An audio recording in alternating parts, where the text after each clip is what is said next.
Tuan-tuan, puan-puan, muslimin, muslimat, para ahli akademik sekalian. Jadi inisiatif dari itu pihak FSU dengan kerjasama Wakaf USIM mengadakan seminar ini bagi kita membicarakan isu-isu berkaitan dengan pelbagai tajuk kertas kerja yang dikemukakan daripada ahli akademik, daripada pelajar-pelajar sarjana, untuk sama-sama kita berkongsi,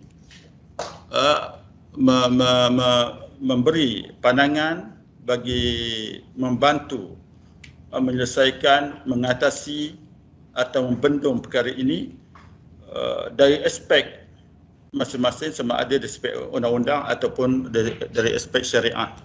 Jadi insya-Allah pada hari ini kita akan mendengar, kita akan mendapat pembentangan sebanyak 124 kertas kerja daripada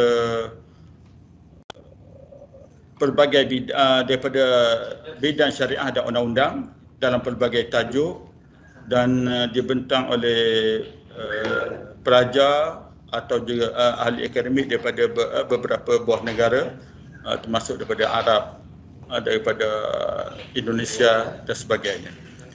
Jadi untuk seterusnya saya tidak mahu berlengah, tidak mahu melanjut lagi pembincangan saya. InsyaAllah kita akan sama-sama mendengar pembukaan untuk seminar ini, untuk INSLA 2020 ini, daripada pengarah INSLA 2020, Profesor Madya Dr. Ismail. Falyatafaddal mashkuran.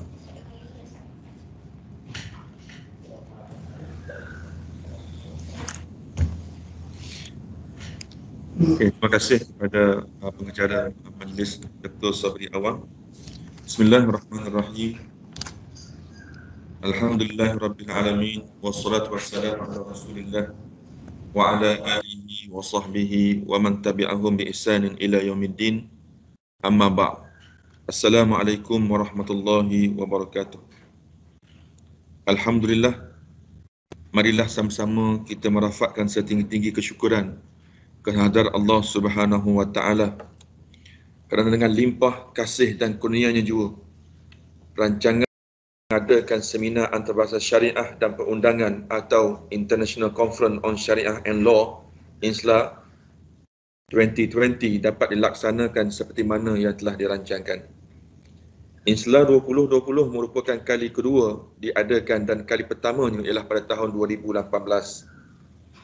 INSLA 2020 diusahakan sebagai satu acara dui tahunan yang mengumpul ahli-ahli akademik, pengamal-pengamal undang-undang dan syariah, serta mereka berminat di dalam bidang ini bagi membincangkan isu-isu terpilih syariah dan perundangan yang akan disampaikan oleh tokoh-tokoh perundangan di dalam dan juga di luar negara.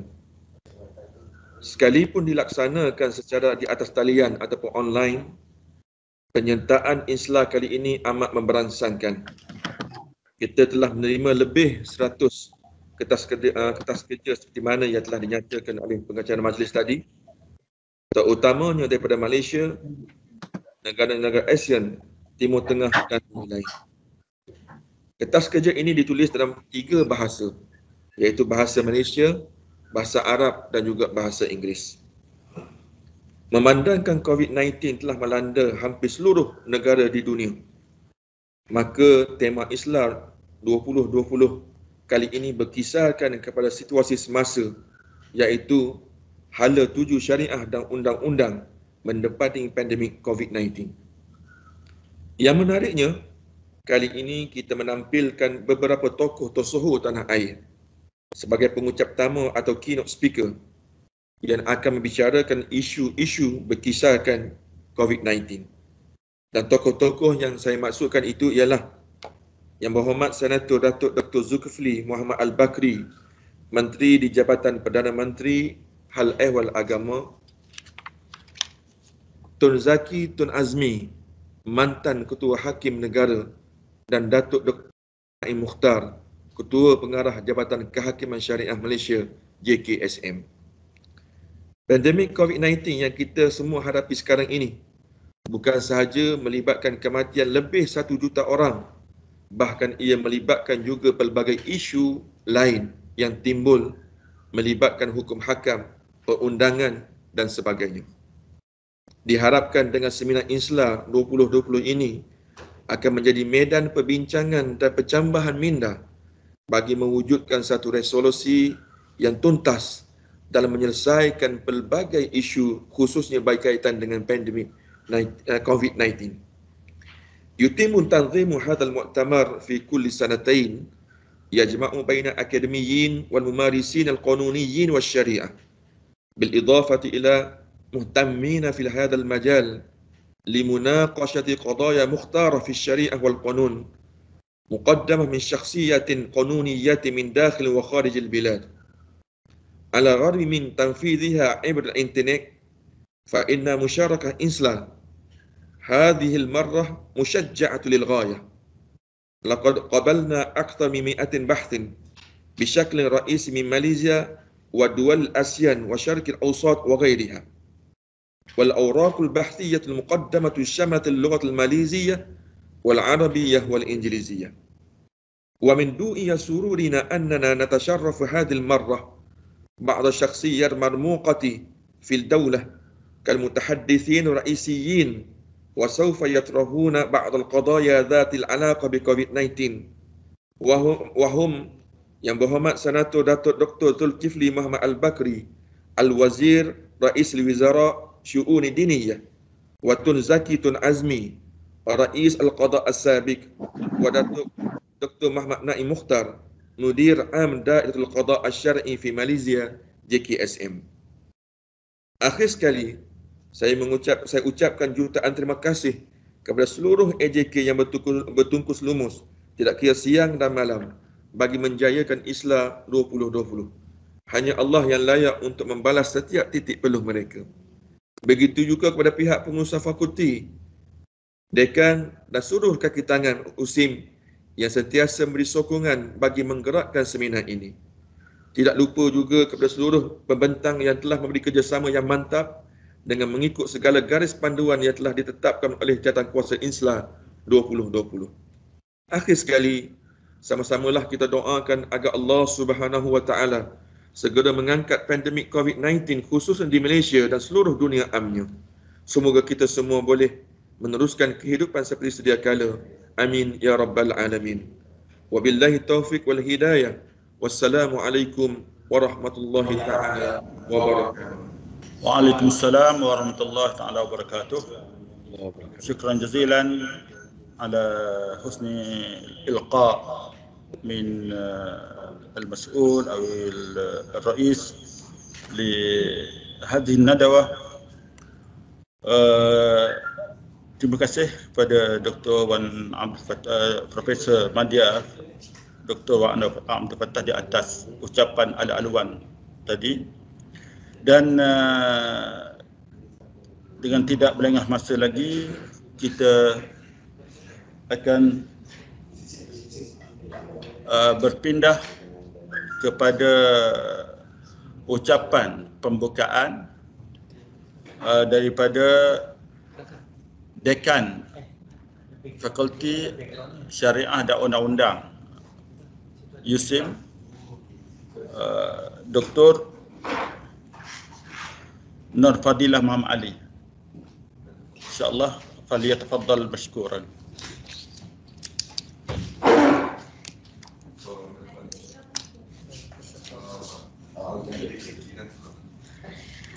Bismillahirrahmanirrahim. Assalamualaikum warahmatullahi wabarakatuh. Saya ucapkan selamat datang kepada semua. Ahlan wa sahlan wa marhaban bikum, terutamanya kepada div-div terhormat kita dan juga para pembentang yang dihormati sekalian. Yang berusia Profesor Madya Dr. Wan Fattah, pengarah bagi INSLA, Seminar Antarabangsa Syariah dan Undang-Undang INSLA 2020. Yang berhormat Senator Datuk Dr. Haji Zulkifli Muhammad Al-Bakri, Menteri di Jabatan Perdana Menteri Hal Ehwal Agama. Yang Ma'arif Datuk Dr. Haji Naim Haji Mokhtar, Ketua Pengarah Jabatan Kehakiman Syariah Malaysia, dan yang amat berbahagia Tun Datuk Seri Zaki Tun Azmi, Pro Chancellor USIM. So terlebih dahulu saya ingin mengucapkan ribuan terima kasih ke atas kehadiran semua, dan juga kita mengambil peluang ini untuk merafakkan setinggi-tinggi kesyukuran kepada Allah SWT kerana telah pun kita berjaya di peringkat ini sehingga ke tahap ini untuk menjalankan seminar antarabangsa INSLA ini. Jadi kehadiran tuan-tuan dan puan-puan pada hari ini mencerminkan kesungguhan dan jihad kita dalam bidang akademik untuk memberikan tambahan ilmu ataupun develop further knowledge, enhance knowledge dalam aspek undang-undang dan syariah. Jadi penganjuran INSLA ini adalah signifikan terutamanya untuk memberikan maklum balas ataupun interaksi ataupun respon terhadap isu semasa, iaitu berkaitan pandemik COVID-19, dan tema yang diperkenalkan di sini adalah amat bertepatan, iaitu hala 7 syariah dan undang-undang dalam mendepani COVID-19. Jadi pada pendapat saya, COVID-19 ini adalah satu perkembangan yang mengejutkan semua orang, melebihi semua megatrend yang telah pun dipredikkan ataupun megatrend yang telah dirumuskan oleh beberapa badan antarabangsa. Okay, termasuklah urbanization, teknologi, globalization, dan juga migration dan sebagainya. Dan kerana COVID-19 ini, ia mengambil juga manfaat atas globalization yang menyebabkan COVID-19 ini merebak dengan begitu cepat sekali. Jadi, ladies and gentlemen, in a huge disruption like this, COVID-19 brings us to reflect whatever laws that we have, whatever Islamic rulings that we already have, and for us to think further of what are the other contributions that we could give, especially us in the legal fraternity, us in the Islamic law fraternity, what real contribution that we can do to the society. So in doing this, what we have to do is to, when we propose laws or when we interpret laws, we have to be able to appreciate law as an embracing concept, more than what law as it is, but how law should be, or how Sharia should be, as embracing the society as a whole, and to uphold the rule of law, to leave no one behind. Jadi untuk hal ini saya telah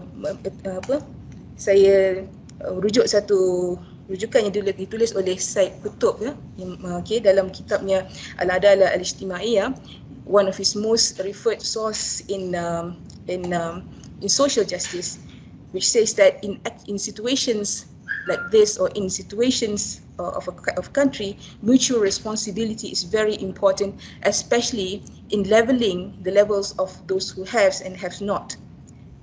Jadi untuk ini, undang-undang tidak boleh dilihat hanya sekadar untuk menyelesaikan konflik di antara parties, but it has to be more than that, towards peaceful living, towards coexistence, and to appreciate differences between the people.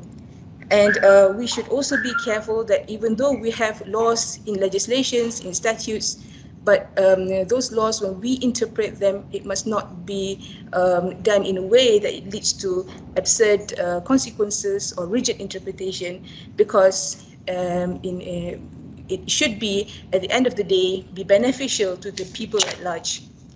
Begitu juga dalam hal-hal syariah, syariah juga adalah satu perundangan yang sangat robust, yang sangat komprehensif, dan kita tidak boleh lupa ciri-ciri yang ada pada syariah itu, dan ia perlu diterjemahkan dalam apa-apa Islamic ruling yang kita perkenalkan, dan ia juga perlu dilihat sebagai agama yang sangat praktikal, yang sangat relevan, fleksibel, yang mudah, dan juga sesuai dengan keadaan semasa.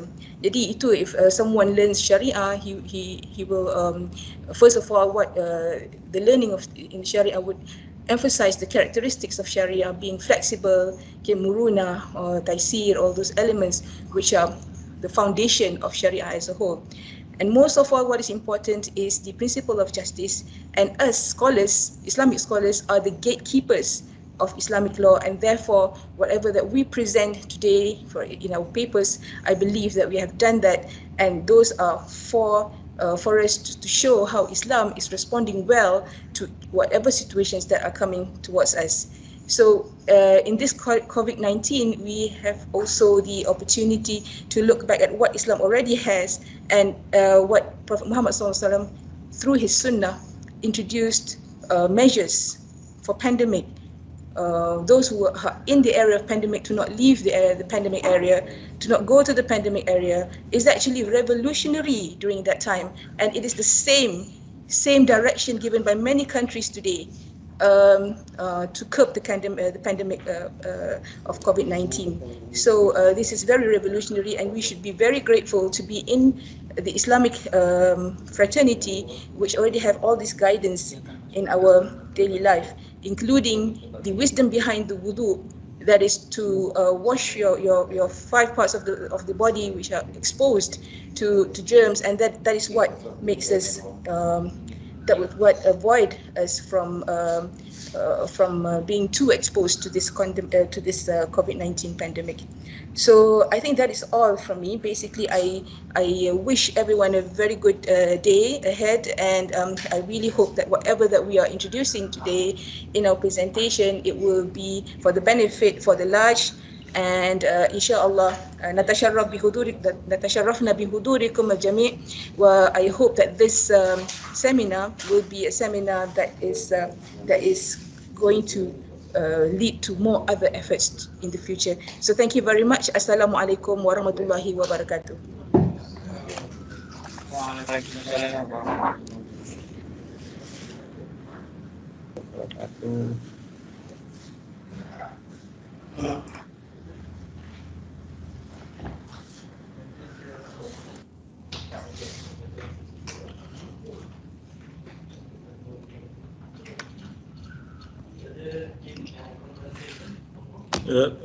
Syukran jazilan kepada Dr. Nafadilah yang alhamdulillah telah menggambarkan keseluruhan perjalanan kita hari ini dalam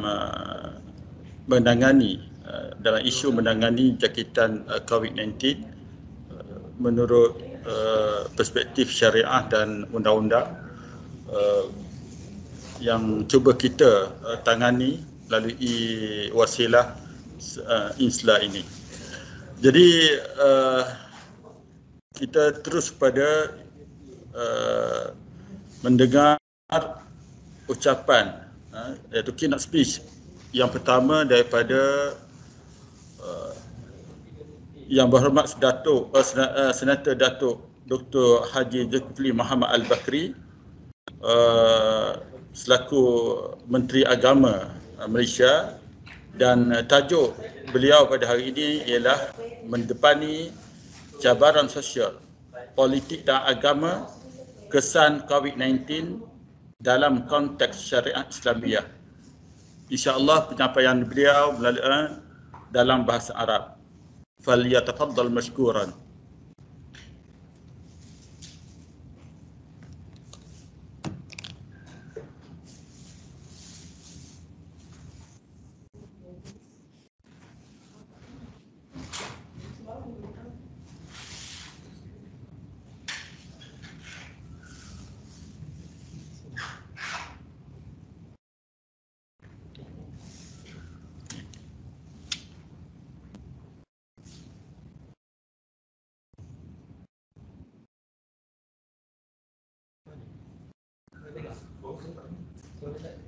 Suara.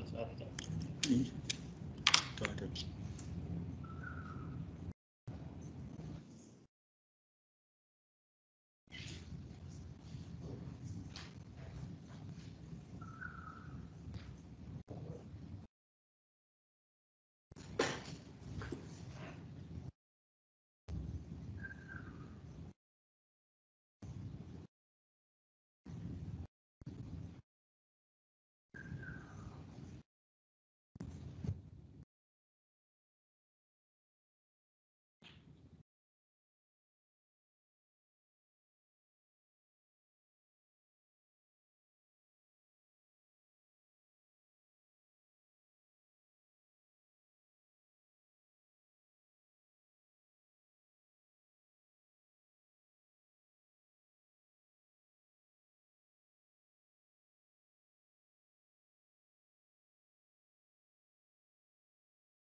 Assalamualaikum warahmatullahi wabarakatuh.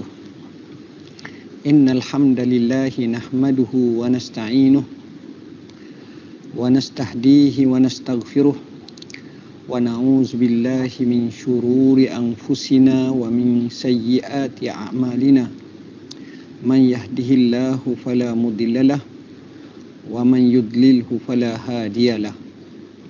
Asyhadu an la ilaha illallah wahdahu la syarika lah wa asyhadu anna sayyidana Muhammadan abduhu wa rasuluh. Allahumma salli wa sallim ala sayyidina Muhammad wa ala alihi wa sahbihi wa barik wa sallim, amma ba'd. Ayyuhas sadatul fudala, ayyuhal musyarikun wal musyarikat,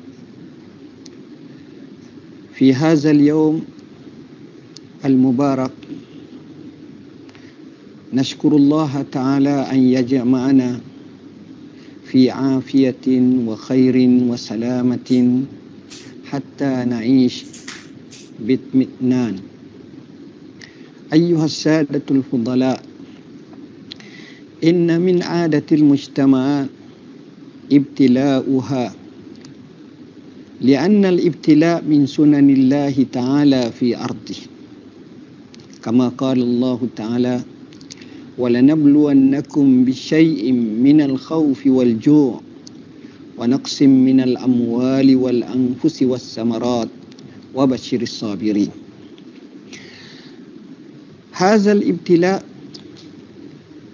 ليميز الصالح بصلاحه والطالح بسوئه وتنبيهه.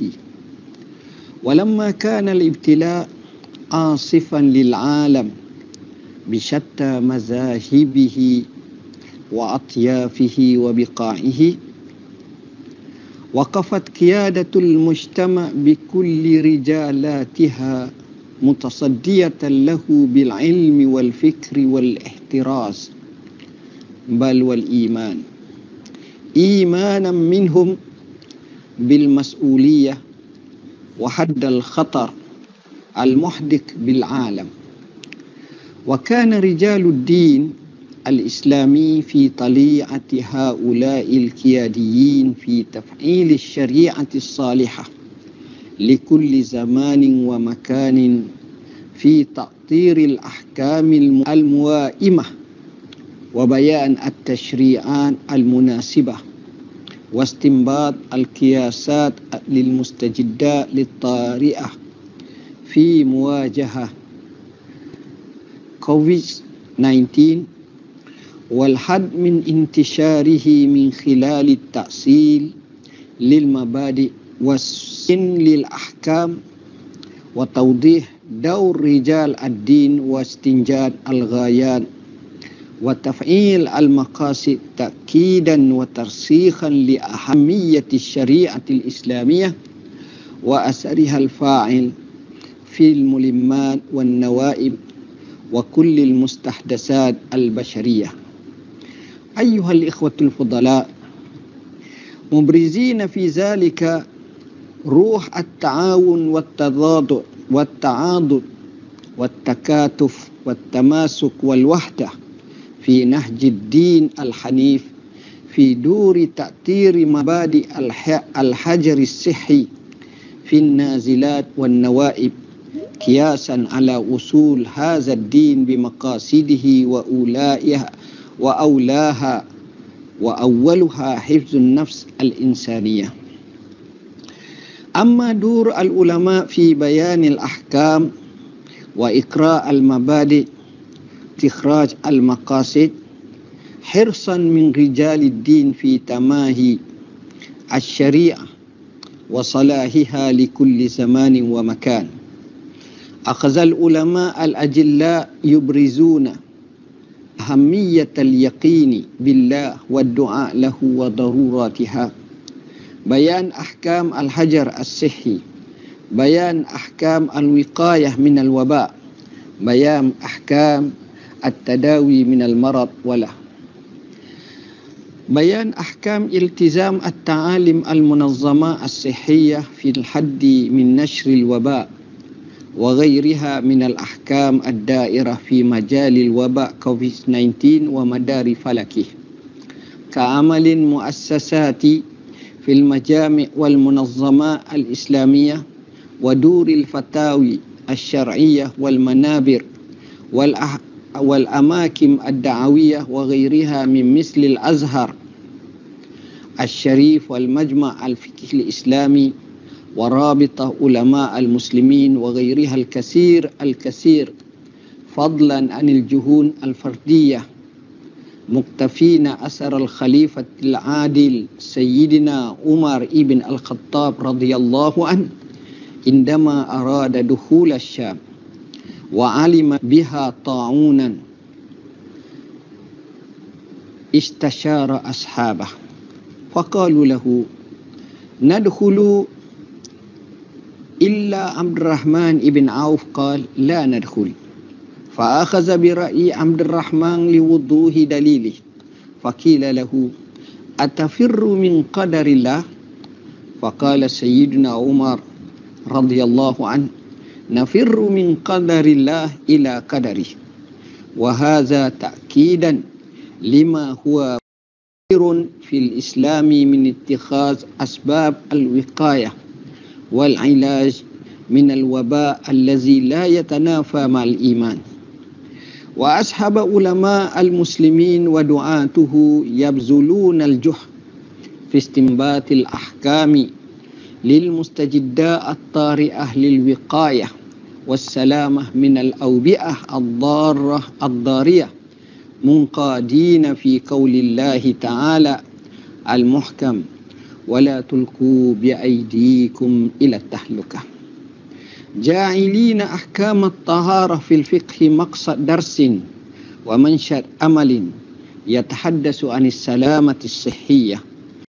أن هذا الدين دين نظافة ودين طهارة، مقتدين بسيد الأنبياء محمد صلى الله عليه وسلم بفعله عندما استغنى عن مبايعة رجل مجزوم بالمصافحة وفضل المشافهة خشية العدوى، وأن حفظ النفس أولى المقاصد الشرعية. فإذا ما أصيب إنسان بزكام أو همة فهو ملزم بترك المسجد لعلة قاطعة أو غلبة ظن ظاهرة بنقل العدوى خوفا إلحاق الضرر بالآخرين، مقتفين قول النبي صلى الله عليه وسلم: لا ضرر ولا ضرار. دونا عن الخوض العميق في الحديث عن دين السماحة والعالمية، بل عن طرف عظيم في سماحته. أيها الإخوة الفضلاء، فإن مساهمة الدين الكبرى في مواجهة وباء كوفيد-19 لا يتوقف على التوجيهات فقط، بل يتزلل العقبات أمام القيادة الصحية لانضباط المجتمع وتقبلها للقرارات المطلوبة منهم، توعية الناس ما يجب عليهم القيام به لمواجهة الخطر من خلال الحث على الالتزام والتوعية بأن أهم ركيزة إيمانية في مقاصد الشرع الكلية مبنية على رفع الضرر وإزالته.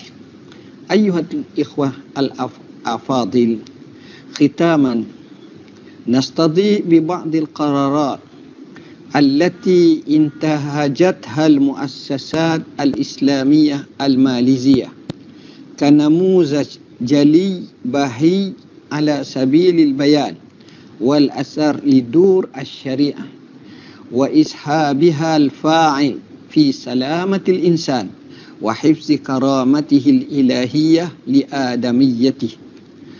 فمنذ تفشي الفيروس عملت مجالس الفتوى الماليزية على الاجتهاد في إصدار الأحكام المتعلقة في انتشار المرض والوباء، فقد تم إقرار دليل عام يتناول أحكام المساجد وكيفية إقامة الجماعات والجمع، بالإضافة إلى ما يتعلق بتجهيز الميت المصاب بالفيروس ودفنه.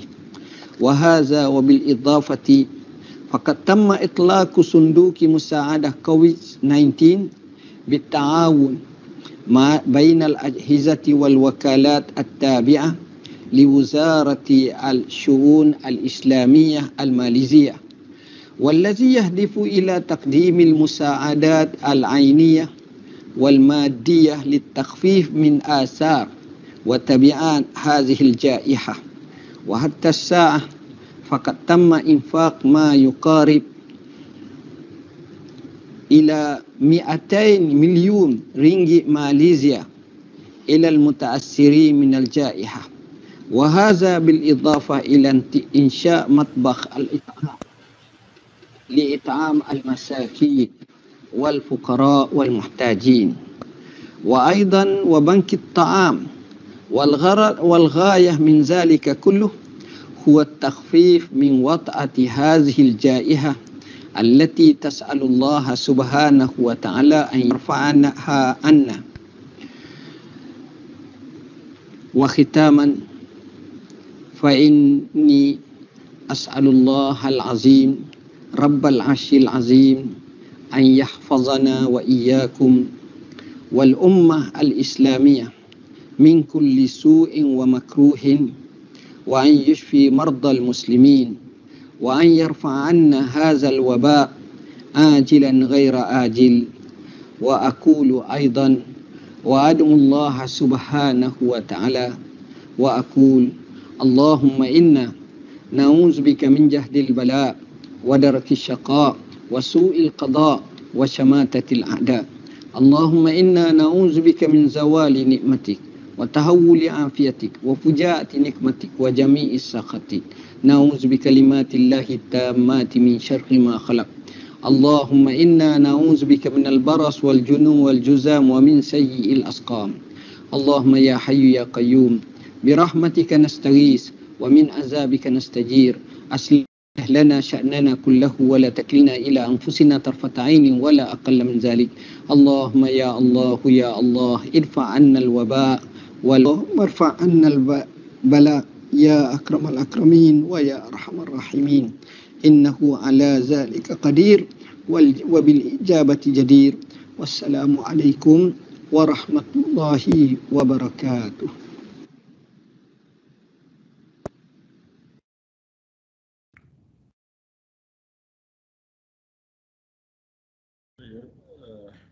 Waalaikumsalam warahmatullahi taala wabarakatuh. Allahumma amin.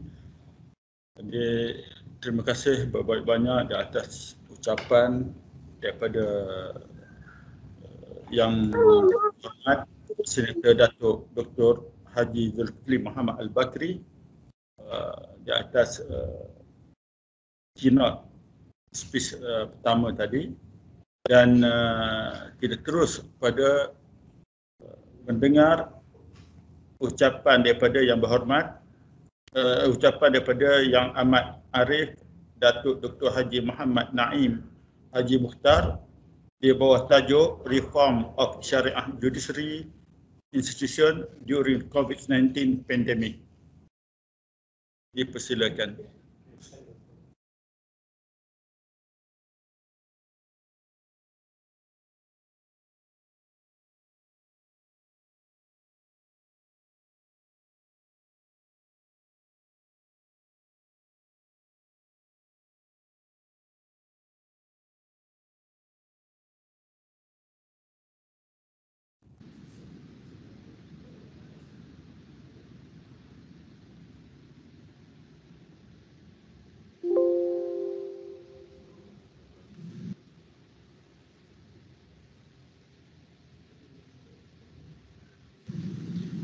Bismillahirrahmanirrahim. Alhamdulillahirabbil alamin wa bihi nasta'in. Wassalatu wassalamu ala sayyidina Muhammadin wa ala alihi wa sahbihi ajma'in. A'udzu billahi minasyaitonir rajim. ولنبلونكم بشيء من الخوف والجوع ونقص من الأموال والأنفس والثمرات وبشر الصابرين. Be sure we shall test you with something of fear and hunger, some loss in goods or lives, or the fruits, but give good news to those who patiently persevere. Al-Baqarah, verse 155. Assalamu alaikum wa rahmatullahi ta'ala wa barakatuh. A very warm and healthy good morning I bid to all of the participants of INSLA 2020. First of all, let us praise the Almighty Allah subhanahu wa ta'ala. Because of His blessing, we are able to attend this highly esteemed international seminar on Sharia and law, INSLA 2020. Secondly, may peace be upon Prophet Muhammad sallallahu alaihi wasallam, who has given us guidance and showed us the light. I would like to begin my speech with a sincere thanks to the Faculty of Sharia and Law of the Islamic Science University of Malaysia, USIM, for inviting me to deliver a keynote speech in this August seminar. In the next few minutes, I hope to contribute by sharing with you the impact of COVID-19 pandemic on Sharia judiciary, particularly on its operation, and how has the institution, namely the Sharia courts, dealt with it, and the reforms that are taken in making sure the continuity of its service during the pandemic. Ladies and gentlemen, as we all know, the world is currently suffering from another respiratory disease episode following the emergence of the 2019 novel coronavirus infection in Wuhan since December 2019. It then rapidly spread across China and several other countries. The disease is officially known as coronavirus disease 2019 or COVID-19. It has claimed the lives of over 1 million individuals globally. If I may recollect, the epidemic and pandemic in the history of Islam both are not unprecedented in the history of humankind. There have been several documented epidemics and pandemics. Ibn Kathir, in his book Al-Bidayah wa Nihaya, indicated that the first disease outbreak faced by the earlier Muslim community in Sham was the plague of Amwas. The plague of Amwas occurred during the Sayyidina Umar ibn Khattab Caliphate. The epidemic had taken many lives of the prominent companions such as Bilal ibn Rabah, Abu Ubaidah bin al-Jarrah, Yazid bin Abi Sufyan, Muaz bin Jabal, his wife and two sons, and others. Imam Suyuti in his book Ma Rawahu al-Ma'un fi Akhbar al-Ta'un has recorded several epidemic and pandemic faced by the Muslim community in history, including plague in Kufa in 49 Hijri. The epidemic took the lives of Al-Mughira bin Shu'bah. Plague in Basra, known as the plague of Al-Jasif in 64 Hijri. It is said that around 70,000 people died on the first day of the epidemic. And not to forget, the deadliest pandemic recorded in human history, namely the Black Death. The Black Death was a devastating global pandemic of plague that struck Europe and Asia in the mid-30s. The Black Death has resulted in the deaths of up to 75 to 200 million people worldwide. The Ottoman Empire likewise suffered the impact of the Black Death. The interesting point that I want to highlight here is about the Ottoman Empire's experiences in facing the pandemic series. As noted by the prominent historian Nuhayd Varlik in her book Plague and Empire in the Early Modern Mediterranean World, the Ottoman experienced 1347 to 16,000. She pointed out that pandemic had pushed the Ottoman Empire to introduce some innovative and reforms in its administration. For example, they developed new regulations for the burial of the plague victims. They kept records of the daily death toll. They kept the street clean and relocated some businesses out of the cities. They also provided better health services. They introduced a quarantine reform law to cope with epidemics. For that purpose, they set up quarantine stations to control and disinfect individuals and goods that entered its borders. A good point to note here is that it was Abi al-Hussein ibn Sina, Avicenna, who first came up with the idea of what we call today as quarantine or social isolation.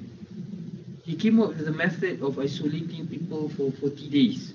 He called this method Al-Arba'iniyya, the 40, in his book The Canon of Medicine, Al-Qanun At-Tibbi. Here we can see the silver lining or the hikmah of the pandemic is that it has pushed humankind to innovate and reform in many aspects in order to accommodate themselves into the new situation and norms. Ladies and gentlemen, in Malaysia, the pandemic of coronavirus COVID-19 has impacted almost all areas of our life. The administration of Sharia courts is no exception. The effects of the pandemic have been felt until now. Following the Movement Control Order MCO on March 18, all operations at Sharia courts nationwide have been halted. However, it did not stop the administration of the Department of Sharia Judiciary of Malaysia, known as JKSM, and the Sharia courts, which have continuously discussed using the online platforms to formulate reforms if the MCO was finally over. I have to say that was the time when we really utilized our online services. Though before that we were constantly told to explore all the online and electronic medium. That was the time when documents in the manual files were not referable, and every related works that we have to do has to be kept electronically so it can be accessible. With regards to the operation of the Sharia courts, we do realize that justice delayed is justice denied. JKSM and the Sharia courts have to come out with suitable ways to operate the courts. One of the first ways is by learning from experiences of other countries. Thus, JKSM has organized a series of talks with other judicial bodies in other countries, including Indonesia, Brunei, Singapore, sessions between the countries in finding out the best ways to make sure that the courts stay operating even under the spreading pandemic.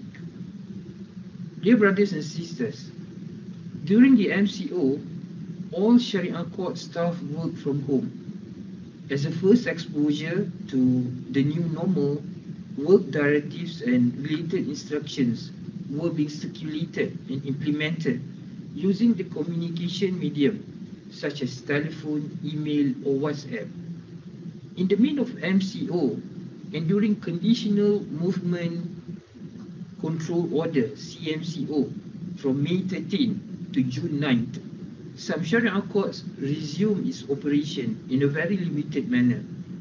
There was no walk-in client except by prior appointment. The registration of new cases was confined to application for dissolution of marriage involving domestic violence, application for registration of divorces outside the court, injunctions, and any matters of urgency. During this period, the Sharia court's administration was done limitedly, following the SOPs strictly as issued by Majlis Keselamatan Negara and directives from the JKSM.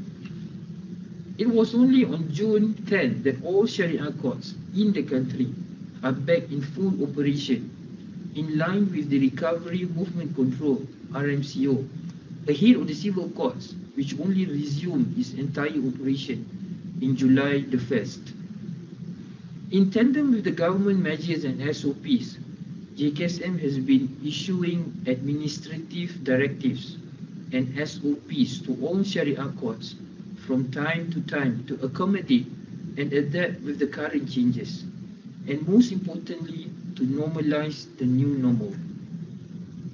Ladies and gentlemen, changes and reforms.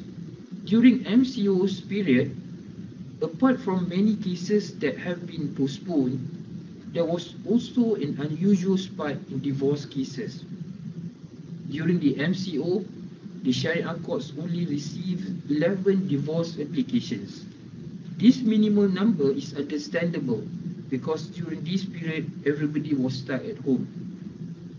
During the CMCO, however, from 4th May to 9th June, there were 3,708 divorce applications filed before the Sharia courts, with an average of 90 cases per day. During the 8 days of RMCO, there were 2,850 divorce applications, with an average of 356 cases per day. As surprising as the figures, these are among the challenges that the Sharia courts have been facing and are still facing during this pandemic. Although quarantine and some restrictions induced by COVID-19 have created to a certain extent damaging repercussions in court activities, access to justice to the public must not be impeded. Justice delivery is an essential service. Wheels of justice cannot be halted because of the lockdown. Hospitals are open, the same applies to the judiciary. Therefore, a lockdown cannot result in locking the courts altogether, and the only method available for holding court hearings is to remote access by adopting online video technology. There will undoubtedly be real challenges in implementing remote access to Sharia courts in the duration of the pandemic, particularly in the early stages. On a positive note, many examples have emerged from remote hearings having been conducted successfully by the Sharia courts. Even under challenging circumstances, for instance, during the CMCO, Sharia Court of Petaling managed to hold a court hearing through video conferencing for a divorce case. There were also other instances where sulh or mediation sessions also were conducted through video conferencing. In addition to that, Sharia Court are also prepared to extend its operation after its normal office hour and even for night session for hearing. At the administrative levels, meetings, conferences, training, courses are mostly done virtually. JKSM, together with several other bodies, has commenced an effort to amend several provisions in the Sharia Court Civil Procedure, Federal Territories Act 1998. This amendment will introduce reforms and reflect an important aspect of the Sharia Court's dynamic response to the new challenges and many legal issues arising in the context of the current pandemic. The changes will expand the use of technology in all related aspects of operating Sharia courts under the pandemic. Our Prime Minister in last September, speaking at the opening of Nusantara Sharia Judicial and Legal Conference 2020, said the use of new technology must be given a priority by the administration of the Sharia courts. Without technology, the administration of the Sharia judicial system could be hampered and thus obstruct the implementation of justice, which is one of the core foundations of Islam. Sharia courts are prepared to embrace all new technology into its administration as part of new norms.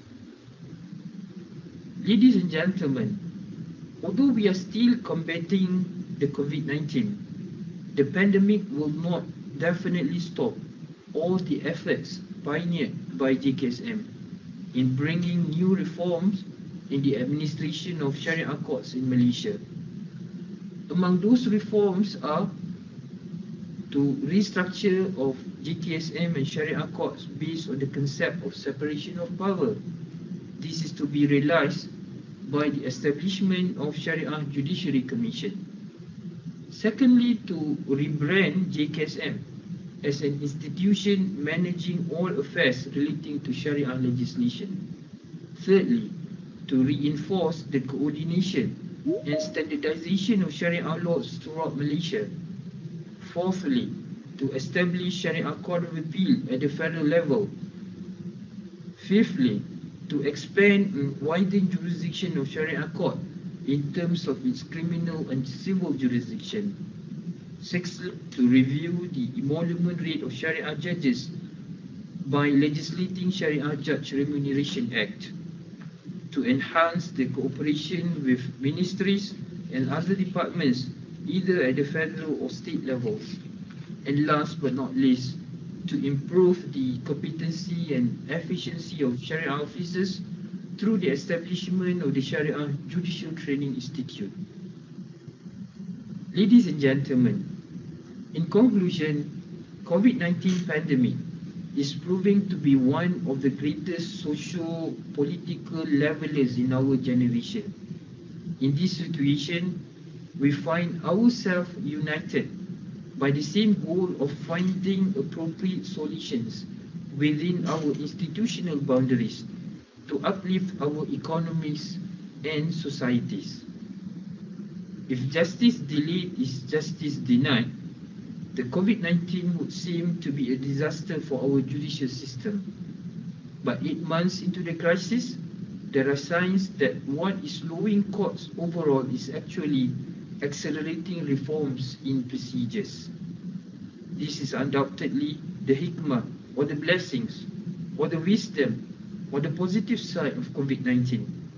When the pandemic finally ends, we hope that some of the changes that have been introduced will continue to be endured by the Sharia judicial system, and the efforts to reforms will continue. Finally, I would again express my pleasure and thanks to USIM for giving me this opportunity to share some food for thought in this seminar. Wabillahi taufiq wal hidayah. Assalamualaikum warahmatullahi ta'ala wabarakatuh.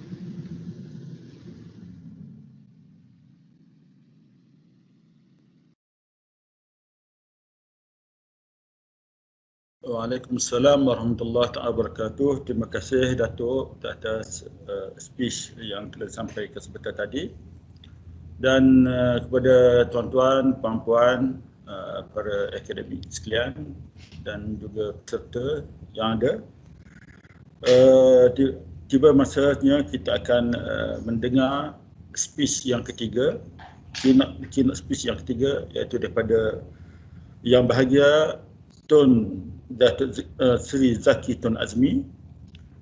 InsyaAllah beliau akan membicarakan ada tajuk pembentangan beliau adalah The Impact of the COVID-19 Pandemic on the Rule of Law and Sharia.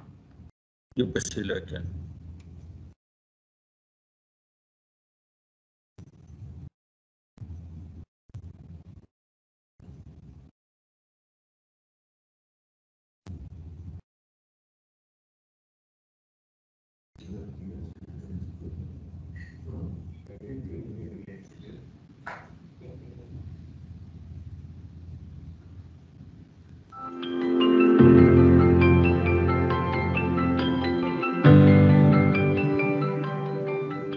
Bismillahirrahmanirrahim. Assalamualaikum warahmatullahi wabarakatuh. And good morning to everyone. I would like to say I'm most grateful and honored to be invited by the organizers of this seminar to speak on the topic of legal response, rule of law, and judicial developments in times of COVID-19 pandemic, the Malaysian experience. Ladies and gentlemen, the unprecedented COVID-19 pandemic continues to take a severe economic toll and inflict considerable human suffering.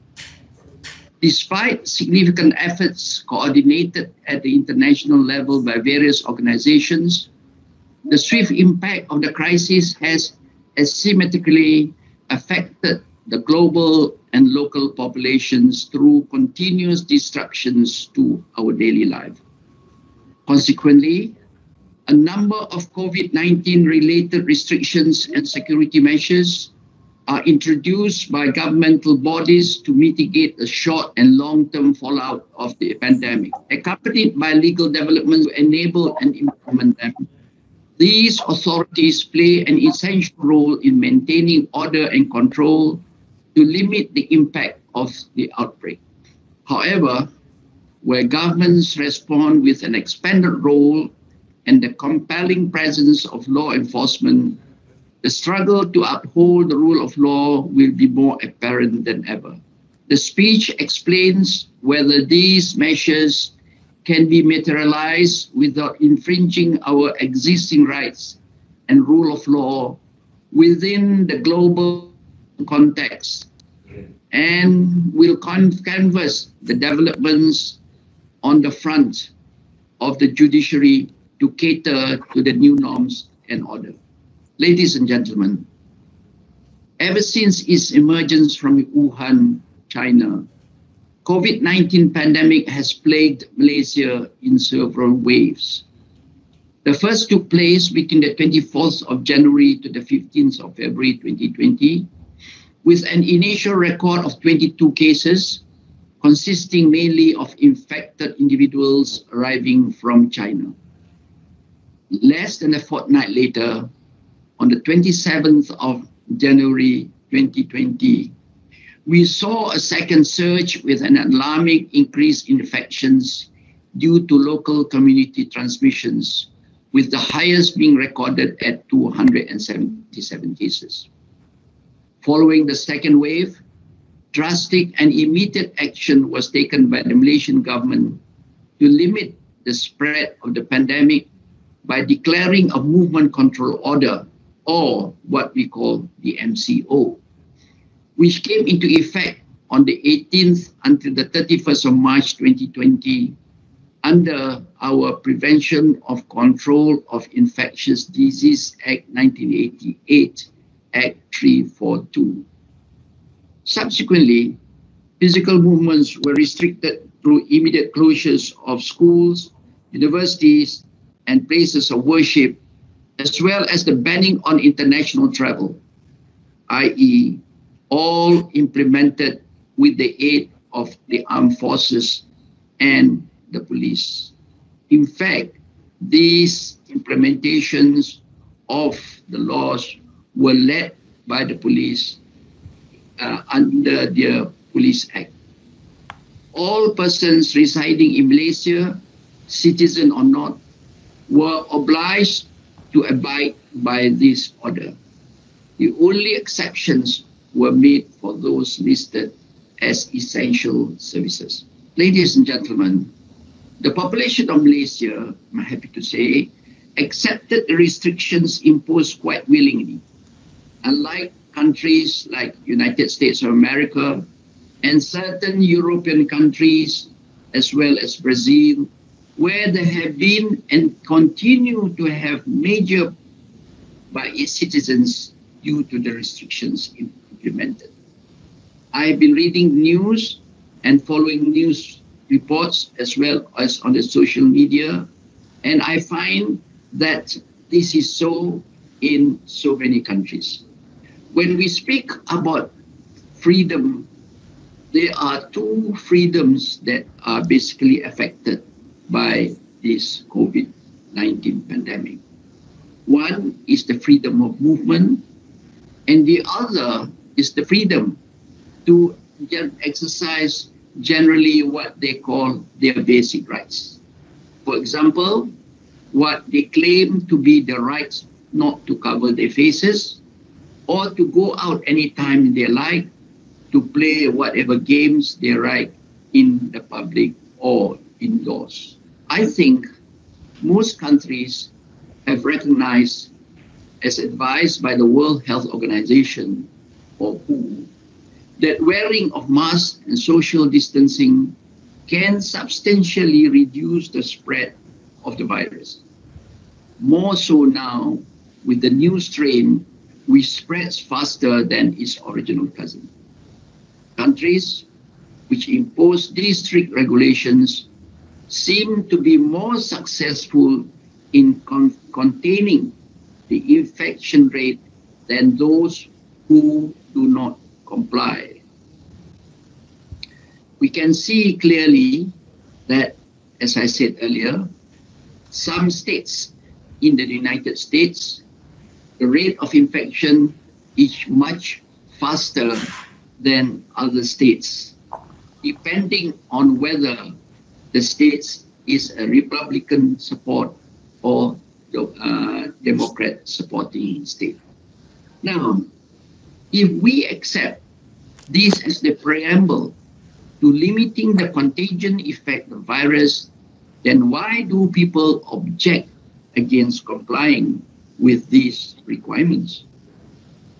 And if they do object, should they not be forced to comply with the regulations for their own good, even if it means imposing heavy deterrent sanctions?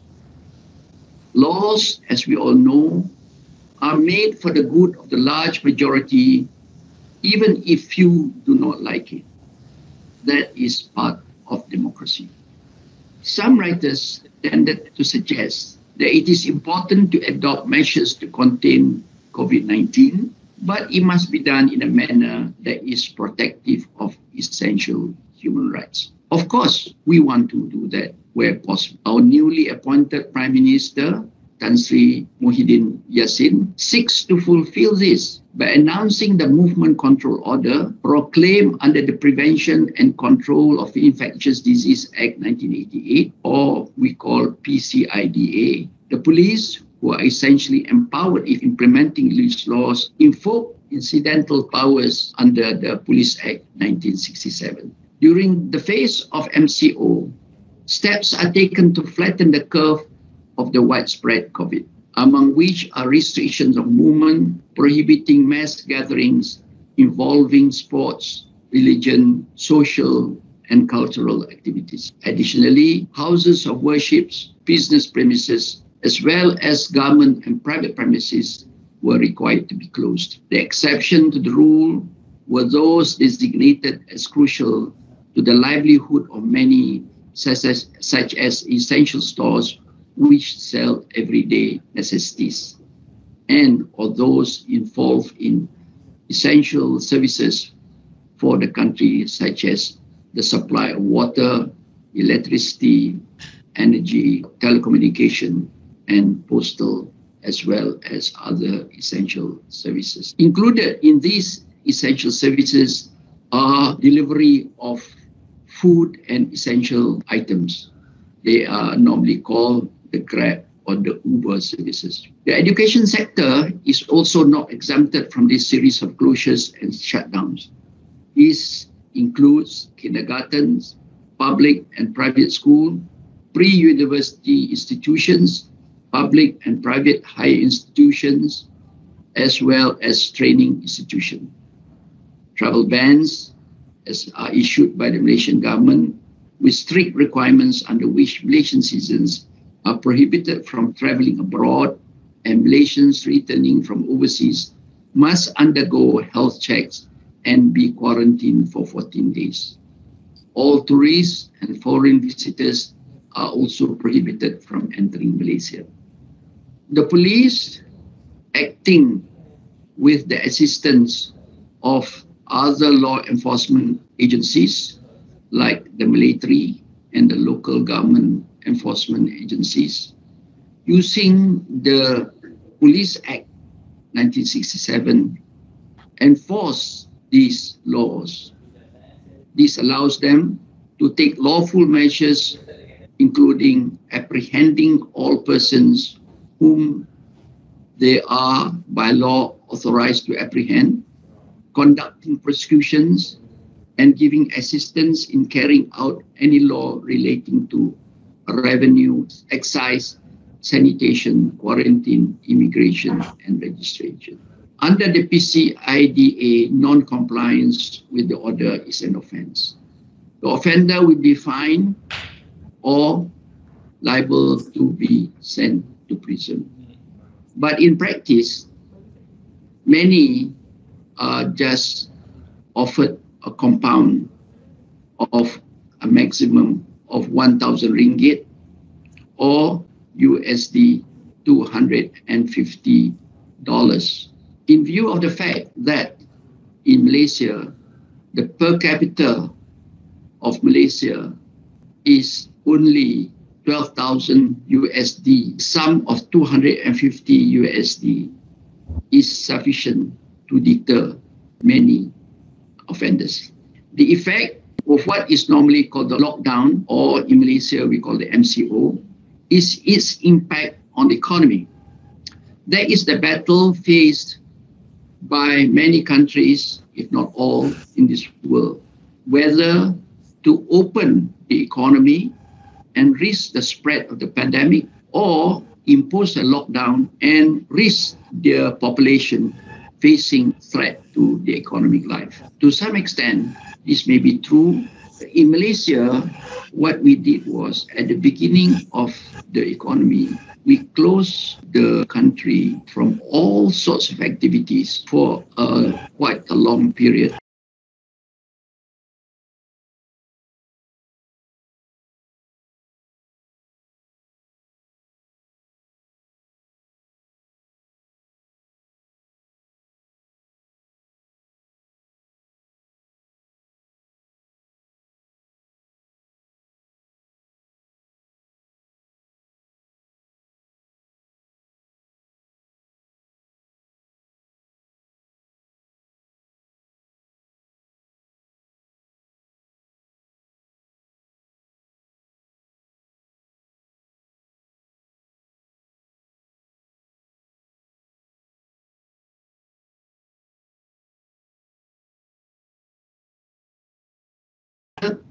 To pass the COVID-19 Temporary Measures Act 2020, which it did as early as 7th April 2020. On the other hand, Malaysia only passed the temporary measures for government financing Coronavirus Disease Act of 2019 on August 2020.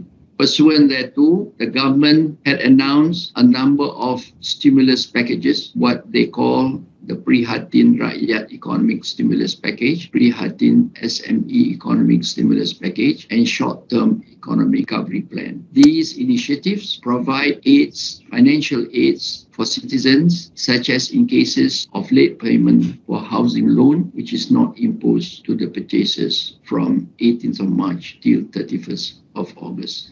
I'm glad to say the financial institutions also support by allowing moratorium on repayment of debts to its customers. And even after the end of the lockdown, bankers and financial institutions were ready to listen to the problems faced by their customers, and many were prepared to refinance, to allow refinancing of the loans. Given the uncertain nature of COVID-19, our National Security Council, or the Majlis Keselamatan Negara, chaired by the Prime Minister, together with his ministers, organizes regulatory actions, risk management assessment, and risk communication to the public.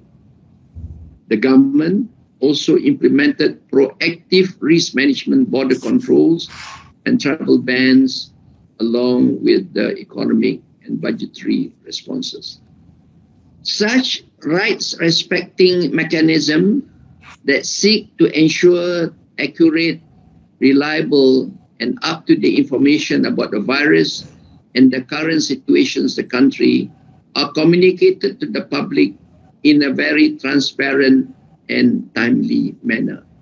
In Malaysia, the minister in charge would make announcement on the national television to inform the public of the development 24 hours prior to that.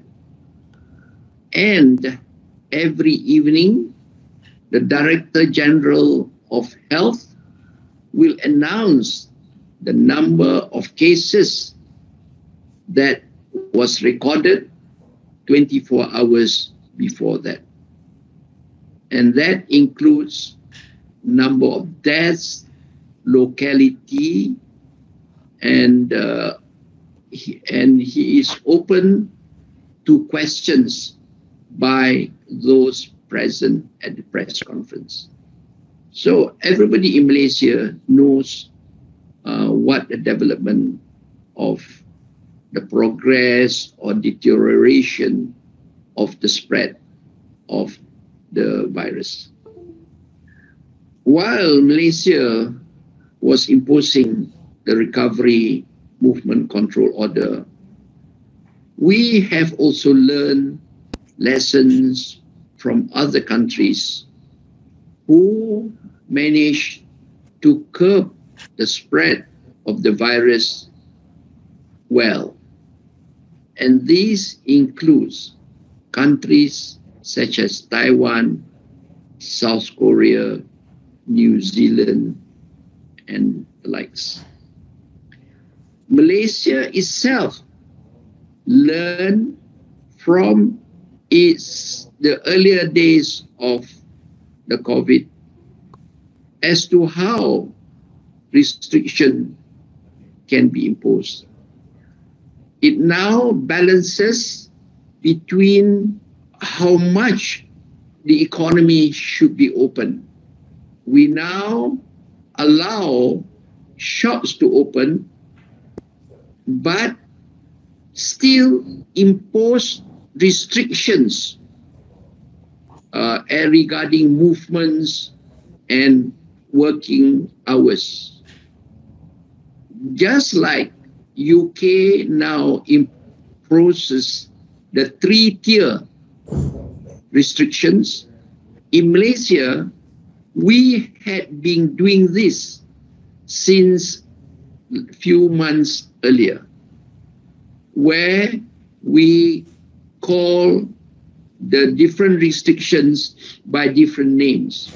For example, we have the MCO, which is the Movement Control Order, and then we have the CMCO, which is the Conditional Movement Control Order, and we have a control order which is more strict, and then finally back to the MCO, which is equivalent to the total lockdown.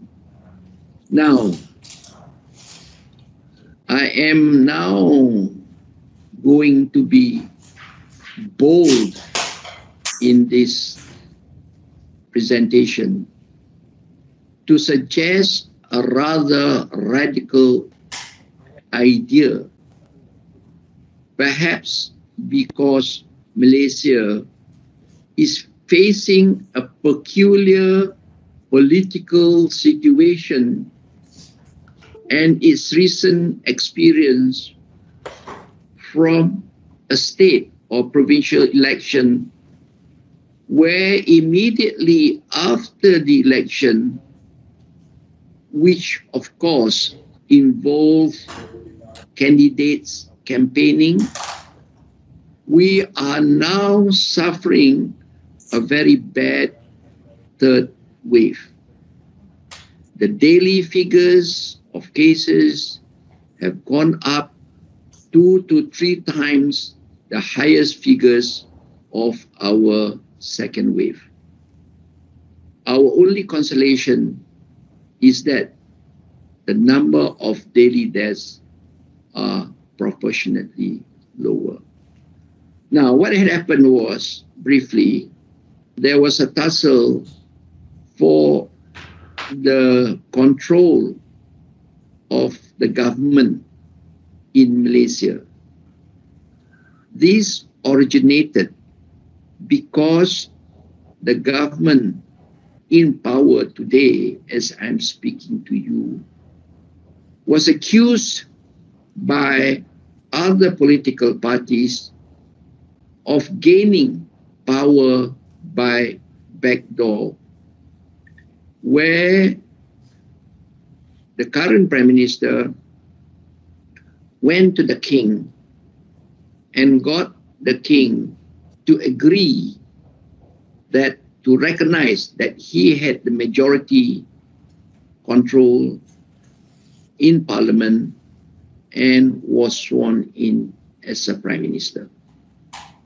After that, other leaders of other political parties contested or challenged his position, and there was a risk of an election having to be conducted during this time that the country and the world is facing the pandemic. But as I speak to you today, I'm happy to say that all the leading political parties have agreed to temporarily put aside their differences and work together to fight the coronavirus.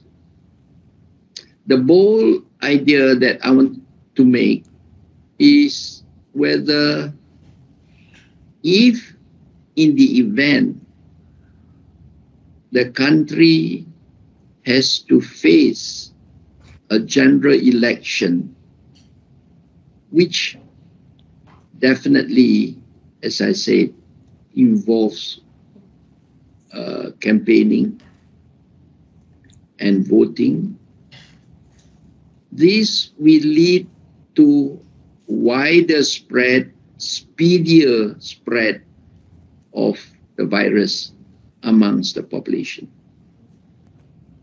Now, had there been a vote of no confidence in Parliament and an election has to be held, my idea, which is very radical, is, can Malaysia or any other country for that matter invoke the emergency powers and take over the country until the pandemic or until we find a vaccine to stop the spread of the virus? I must admit that invoking the emergency powers may be rather draconian and drastic. But if it is to be balanced against the risk of the disease spreading and causing untold damage to human beings and the economy of the country, don't you think that such an action is necessary? Under our federal constitution, the king can make declaration of emergency in accordance with Article 150 of our federal constitution. That Article 150 reads, if the Yang di-Pertuan Agong, who is our king, is satisfied that a grave emergency exists whereby the security or the economic life or public order in the Federation or any part thereof is threatened, he may issue a proclamation of emergency making therein a declaration to that effect. The court has held that trafficking of drugs can be a threat to public order. Now, what more is political instability? Would political instability in Malaysia lead to threat to security? The pandemic is clearly a threat to the economic life. If nobody can work, nobody can, industries cannot move, the country economically may come to a standstill. So this is where, in my opinion, the king would have that power to declare an emergency, and pursuant to that power can make an order postponing the general election until time when we have found a vaccine for the virus, or the country has got rid of the virus in some other way. But I'm happy to say, for now, we don't need to do so, since, as I said earlier, the political parties have sort of agreed that the current government will continue to rule the country. Now let me touch a bit on the effect of the pandemic in the context of a threat to the right to health. The United Nations Committee on Economic, Social and Cultural Risks links the right itself to realization of other human rights.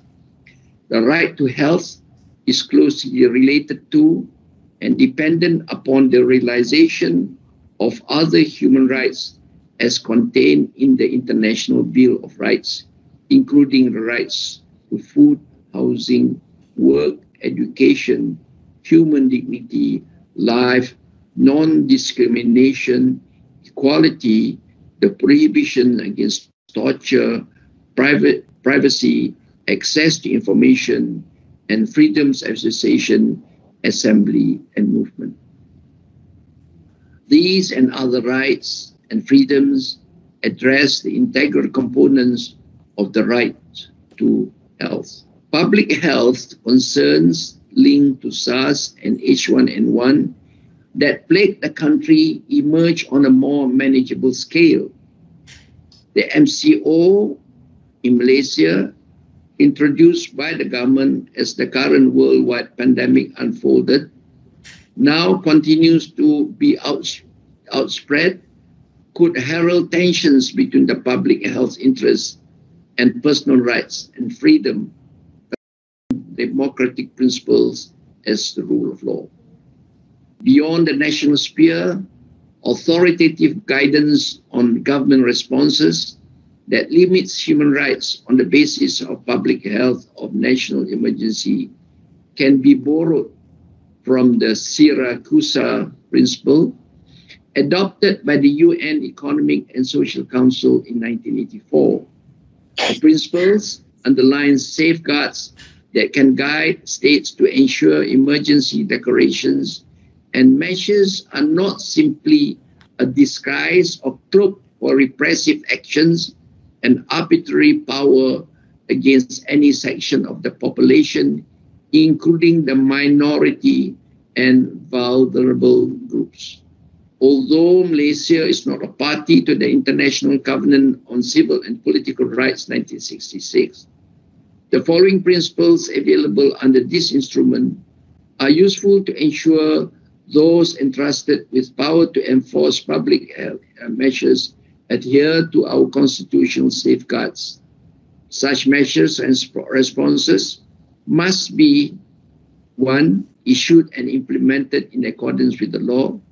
2. Targeted at legitimate objective of general interest.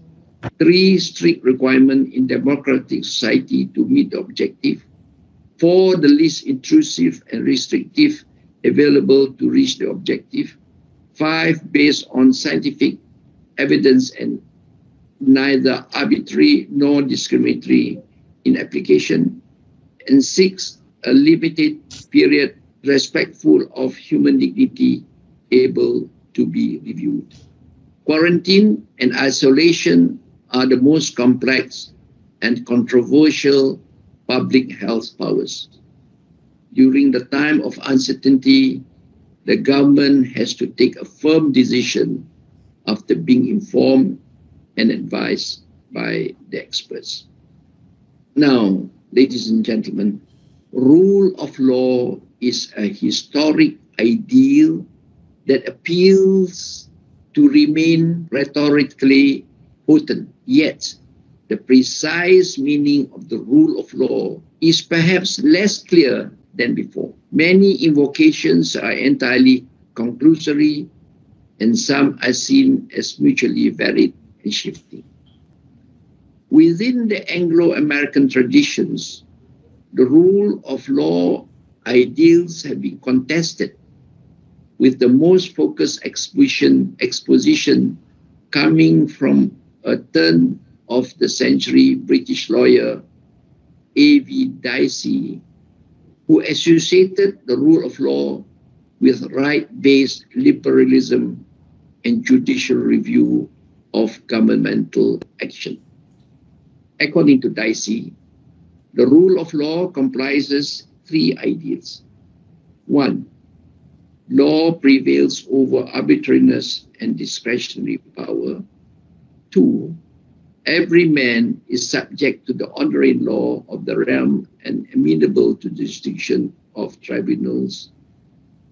And C. The general principles of constitution, as for example, the right to liberty or the right to public meeting, are the result of judicial decisions determining the rights of private persons in particular cases brought before the courts, rather than the result of legislation. Dicey's thoughts on these 3 ideals purport to show that they guarantee that everyone is subject to rules rather than person. Now, applying this to the current situation that we are facing, what the government and many other governments are doing is open to challenge under this principle of the rule of law. But as I said, I'm happy in Malaysia they have not done so. We all agree that the problem relating to the COVID-19 and the suppression or eradication of the pandemic is not the sole responsibility of the authority. It is the responsibility of all. Rule of law must be appreciated only because of formalistic reasons. The meaning of the rule of law should be connected to peace as the of environment that is conducive to liberty, less arbitrary, more predictable, more peremptory, and less coercive. According to Fuller, it is a bond of reciprocity, a mutuality of constraint between the ruler and the ruled. Now, I would like to touch a bit on public interest. At times, like COVID-19, public interest is paramount. The English philosopher and founder of modern utilitarianism, Jeremy Bentham, in commenting on public interest, explained that, quote, "It is in vain to talk of the interest of the community without understanding what is the interest of the individual. A thing is said to promote the interest or to be for the interest of an individual when it tends to add to the sum total of his pleasures, or what comes to the same thing, to diminish the sum total of his pains. In the light of the aforementioned, the MCO has been imposed by different countries, calling it by different names, brings to light principles that can be compromised and undermined, such as equality, for example, the impact of confinement and fines on economically disadvantaged groups, because a fine of 1,000 ringgit or 250 USD to one who earns more may not be as deterrent as to one who is earning less. Access to justice, for example, right to be heard and procedural technicalities, democracy and freedom, liberty and movement, accountability, for example, omissions and negligence, exposing individuals to grave health risk. While the outbreak has affected everyone, not every impact is equal. In an effort to curb the spread of virus, nations scaled down the economic activity, which may lead the world into a recession. With disruptions in every sector, the economic standstill is driving the world with varying burden across different levels of income earners. Those with lower income are most at risk due to social distancing measures and more likely to be heavily damaged by the pandemic, because those who live in the squatter areas, for example, will find difficulty in social distancing.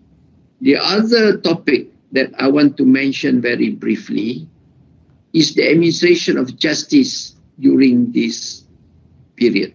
Judges, who are the forefront of justice, will have to put into practice the application of legal principles at its best, such as the principles of legality, proportionality, necessity, equality, and non-discrimination. Proper application of the rule of law will require both public interest and private fundamental human rights to be preserved. The public is very well aware of the basic and fundamental rights. Just to give you an idea on the perception of the public on which sector should be lifted earliest after a lockdown, I would like to quote the Portland survey of 2020. Pursuant to the survey, it was found that the British public were of opinion that the second sector to have a lockdown lifted is the courts and justice system, after food and drink. It is also predicted that the higher sector to increase in legal disputes is the airline sector. I find that the pandemic has also resulted in the expeditious increase in the use of digital system. I find that those countries which are advanced digitalization were able to face the lockdowns better than those countries which lack this system. And when we speak about digitalization, we speak about the speed of internet. If the speed of internet is slow, then of course we cannot make use of digitalization well. As far as Malaysia is concerned, I'm happy to say that because of the fact that our court system had been converted into an electronic court system, we are able to cope with the problems faced as a result of the pandemic. These includes hearings of cases. Because we are rather advanced in using electronic court system, we're able to continue with the court civil and criminal case management by way of e-review or video conferencing, email, and e-filing. So because of this, our courts started hearing cases relatively early during the lockdown because cases were heard via video or online, and judges were able to hear cases even though judges and parties, lawyers, were able to hold hearings with them being in their own homes. Only criminal cases find some problem because the accused person had to be brought and face the magistrate in person.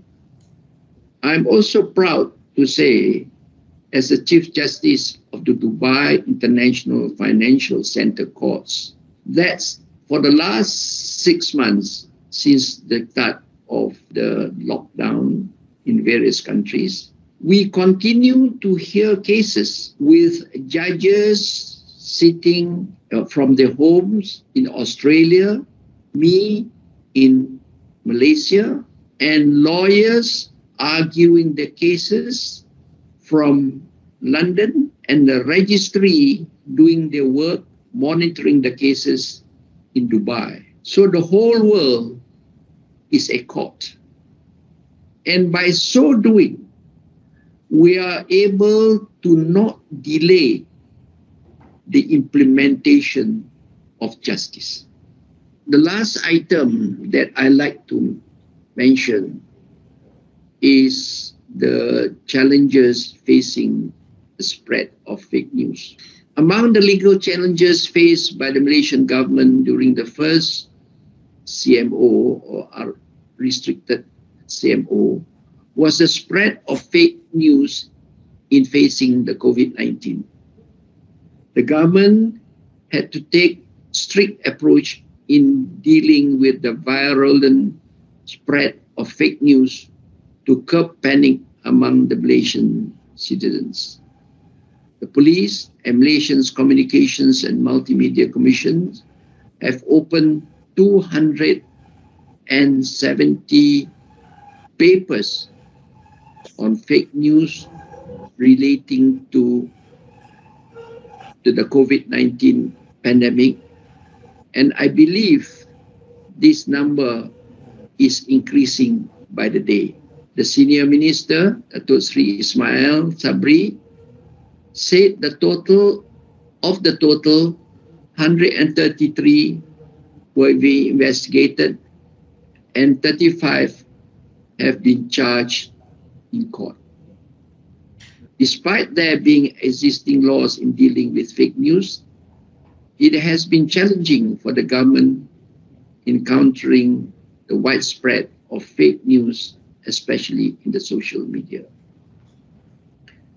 We read also there's been an increase of reported cases of domestic violence because, again, this involves human rights. People living in very small accommodations, having a number of children, staying together for 24 hours crammed in that small space, will definitely cause a lot of stress, which leads to domestic violence. Now, I come to the conclusion. During this time of uncertainty in facing the pandemic of COVID-19, leadership, empathy, and prompt response are needed not only from the politicians and administrators, but also from the legal fraternity in ensuring that the rule of law is being upheld not only by the members of the society, but more so by those responsible in governing the country. After having put my suggestion of invoking the emergency powers, let me end by toning it down with a reminder of Lord Atkin's dicta in Liversidge against Anderson. I would like to highlight the dissenting judgment of Lord Atkin, who protested in giving an uncontrolled power of imprisonment to the minister. He said, quote, "In England, amidst the clash of arms, laws are not silent. They may be changed, but they speak the same language in law as in peace. It's always been one of the pillars of freedom, one of the principles of liberty, for which in recent authority we are now fighting, that the judges are no respecters of persons and stand between the subject and any attempted encroachments on his liberty by the executive, alert to see that any coercive action is justified in law." So, ladies and gentlemen, it now leaves us with the question, are a person's fundamental rights lost during the pandemic? There is no easy answer to this question that we are now facing at the moment. In response to a calamity, Islam teaches us to be patient with trials, as Allah mentioned in the following verse, who, when disaster strikes them, say, "Indeed, we belong to Allah, and indeed to Him we will return." In facing this unprecedented situation, and with the fear the effects are more that of the First World War and Depression time, there are lessons that can be learned as time for reflection and knowledge as a Muslim. With the advance of technology and internet, it is hoped that it may assist the humankind in facing this pandemic without ignoring the basic rule of law related to society and government. I've enjoyed speaking to you, and thank you very much. Assalamu alaikum warahmatullahi wabarakatuh.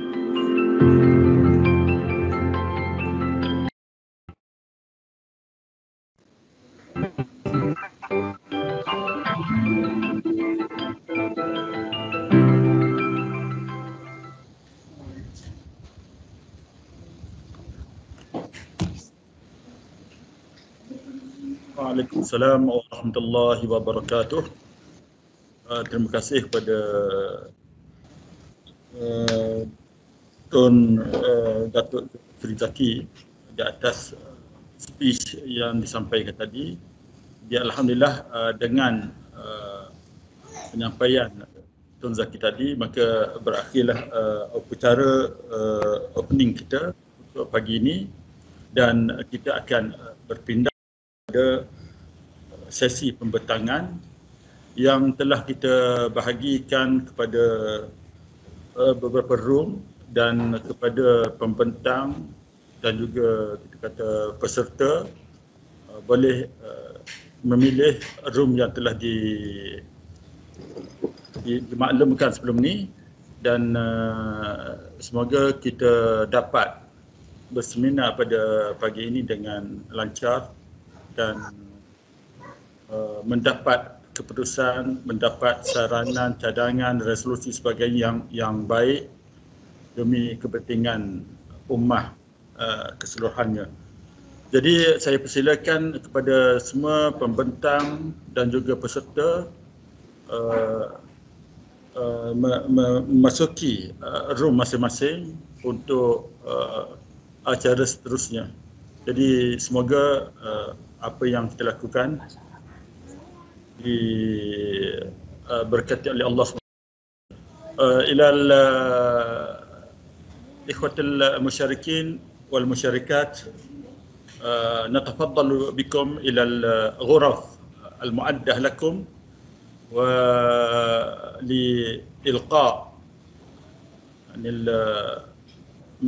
ورق العمل التي أعددتم من قبل.